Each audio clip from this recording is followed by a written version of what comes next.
so I get extra applause when I get here. I like that. And thank you all. Thank you, Terry. Thanks to everybody. I actually forgot my projector when I came here, so I want to thank the team that helped me get this PowerPoint up and running this morning. It was a little bit hairy, but Bob in the introduction explained what the Ethan Allen Institute is and what our mission is. And we talk a lot about policy, and we get into the nitty-gritty about a lot of things like the carbon tax and school choice. But this presentation I'm going to make today, I step back a little bit, and I want to talk about the morality of free market capitalism. Because I think a lot of times, particularly in today's environment, those of us who believe in free markets and believe in capitalism or are part of the Republican Party, which tends to believe these things too, we get labeled as, well, you're racist and greedy and misogynistic and all of these things that really are 180 degrees from the truth. And I think that we need to do a better job of defending the morality of the positions we take. They're practical, of course, and I talk a lot about the practicality of free market positions and other presentations, but today I want to focus on the morality, and it's capitalism versus collectivism. I won't say socialism, I won't say communism, I say collectivism because all of those other forms of government are really they're all kissing cousins, whether you're a socialist, whether you're a communist, whether you believe in having an emperor or a feudalist. They all focus on a centralized government where decisions are made by an elite and are passed down to the masses who don't really have much of a say in what goes on. The king owns all the land and he distributes out the goodies as he sees fit. The same thing with a powerful centralized government in a communist country or in Venezuela or Cuba or places that are more socialist. So this is a morality tale about capitalism and collectivism. Has anybody seen this? Folks in the back might have to strain to look at it. Have you ever seen this picture before and know what it is? Zach, you got your hand. I can't remember the name of the photograph, but I've seen this in one of our previous presentations. Yes. This is Korea from space. This bright part up here with all the lights that are on, this is China over here, and this dark spot in the middle is not sea, it's North Korea. This is the capitalist country, this is the communist country. A picture's worth 1,000 words, and if there's anything that really sums up the morality and the practicality of capitalism versus collectivism, it is this picture. Now, here's what's remarkable about Korea. And there's so many historical examples of this. This is perhaps the best one, is after the Korean War in the 1950s and the 1960s, around 1960, both of these countries were about the same in terms of poverty and freedom, levels of freedom. In fact, South Korea had a little bit lower standard of living than North Korea. But in less than half a century, South Korea, by adopting a capitalist approach to their economic system, is one of the most wealthy and prosperous countries in the world, with great measures of freedom and opportunity for its people. And North Korea is, of course, a dictatorship that has very little freedom and very little prosperity for its people. These are people from the same culture. The exact same culture. When North Korea and South Korea were one country before the war divided them, they were same families, same culture. Why does one culture, or one side of that culture when divided by a wall, become one of the most prosperous and wealthy and happy countries in the world, while the other one is in the most desperate poverty and the most awful conditions with horrible rulers governing them? It's the difference between capitalism and collectivism in its most extreme sense. This is not the only example that we have, though. I mean, if you look at East Germany and West Germany after World War II, one run by communist Soviet Russia, the other by the capitalist West. That difference was just as stark. You look at places like Venezuela today, where they're eating zoo animals because their socialist form of government can't take one of the places that has more as many natural resources as any other country on the planet. They can't turn that into prosperity for its people. But you have a place like Israel that has virtually no natural resources because they are capitalists are able to have a prosperous society there. That's the difference that we're talking about. And there's why is this? And it's not just practical. There is a moral component to why capitalism works and why collectivism does not. We hear this a lot. I put this slide in here. I almost didn't, but I have to bring it up because it's, especially with if you've seen what happened in Washington, D.C. this past week with the kids wearing the MAGA hats and everybody, oh, you're all racists. This is a symbol of racism, and anybody who's conservative is racist. And capitalism leads to slavery, and it leads to racism. Actually, no, it does not. In fact, capitalism was instrumental in ending slavery in this country. And capitalism is the best tool for overcoming racism. And what makes me say that? Look at the industrialized North versus the Confederacy. One was based on a free market labor. The other was based on slave labor. Slavery was not a construct of economics as much as it was a construct of government. The economics of the North allowed people to understand the morality of free labor is better and more moral than slave labor. It was also more practical. And the economic freedom that they had in the North and the industrialization and the entrepreneurialism gave them the kind of economy that they needed to defeat the South militarily in the war between the states. So on so many levels, it was capitalism that defeated slavery. Not to mention that the North was a Republican country, and the Confederacy was Democrat. We don't need to get into the partisan stuff, but that's the fact. That's the fact of the matter. And Republicans have always been the ones who embrace freedom and liberty.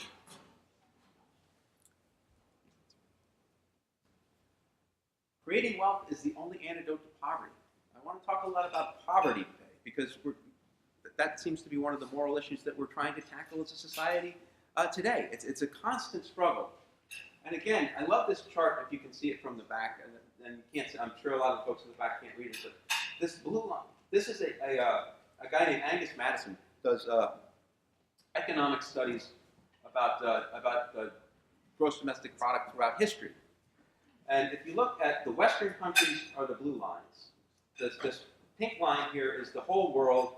The dotted orange line is Asia, not including Japan, and the green line is Africa. And starting at the time of Christ here, and everybody's kind of the same for centuries. And then in the mid-1700s to 1800s, all of a sudden the Western countries start rocketing up in terms of productivity and the wealth that they generate and the standard of living that it creates. The rest of the world, Asian, not including Japan and Africa, are pretty flat until we get into the 20th century. And this is the introduction of capitalist free market principles into Western culture. This is the Magna Carta comes into play.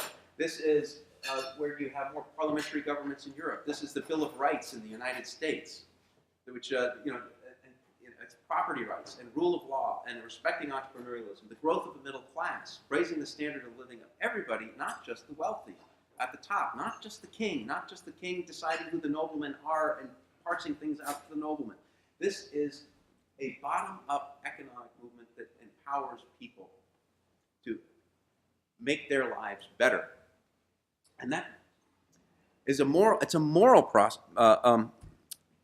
it's a moral code, and it's a moral necessity when you have societies like this that make this possible.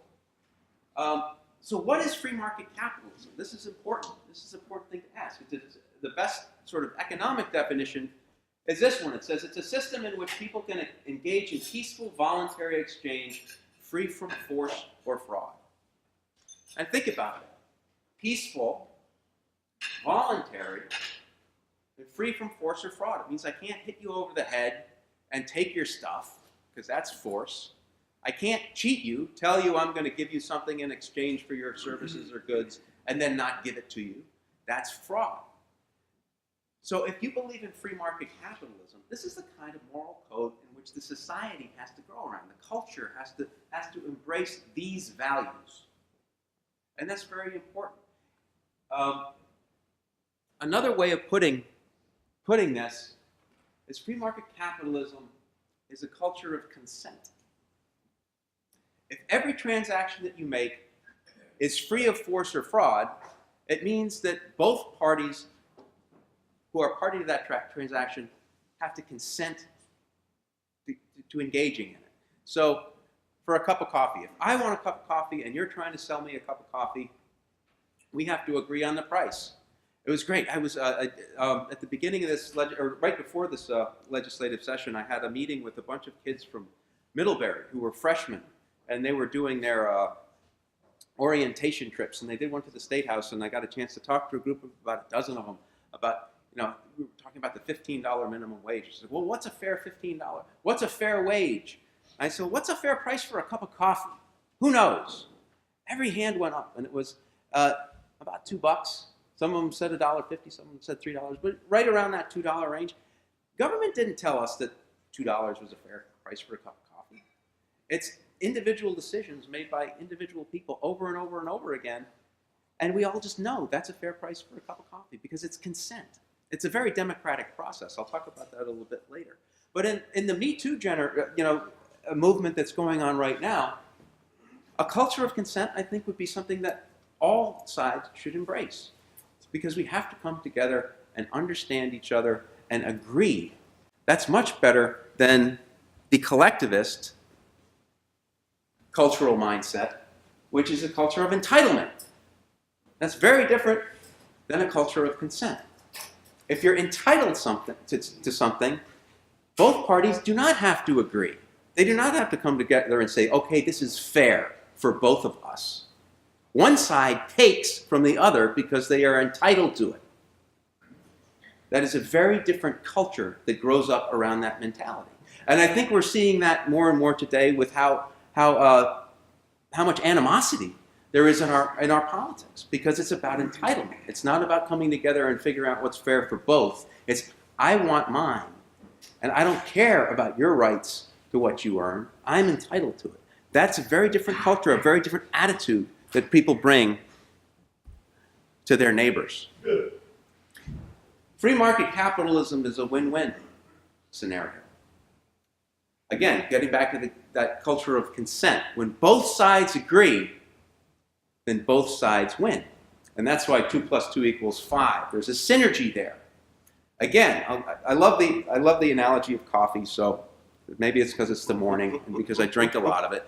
But when I go and I buy my coffee in the morning, we agree on the price, but between me and the seller, whoever, the coffee shop that's selling me the coffee, yes, we both agree on the price. We both agree that it's fair, but we also both win in that situation, because if I pay $2 for my cup of coffee,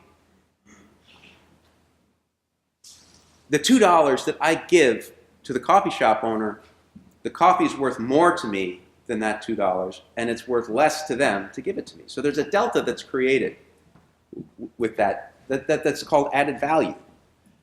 And that's growth. That's economic growth. When I get an economic benefit from the transaction and you get an economic benefit from the transaction, everybody wins. It also makes us both feel pretty good. Now, maybe I would have liked the coffee to be $1.50 instead of $2. Maybe they would have liked $2.50, so that not everybody gets everything they want. But both sides end up benefiting from a transaction that's free from force or fraud. 2 + 2 = 5. But in a collectivist culture, 2 + 2 = 3. Again, it's a sense of entitlement. I want the coffee. I don't want to pay for it. I want it to be maybe $1 instead of $2, so I want somebody to subsidize it, or I don't want it to pay for it at all. So I call up all my politicians and say, hey, I want you to pass a law that tells the coffee shop that they have to sell me the coffee for $1 instead of $2, even if they don't make any money selling me the coffee for $1 instead of $2. So the coffee shop loses in that scenario. It's not fair. And again, think about that. If that's what's happening to you in your daily business, you're being forced to sell somebody something for less than it cost you to make it, or you're being forced to do something that you otherwise wouldn't agree to, that's going to create some hostility, isn't it? Whereas if it's fair and both sides benefit, it does not create any hostility. And this leads to economic growth.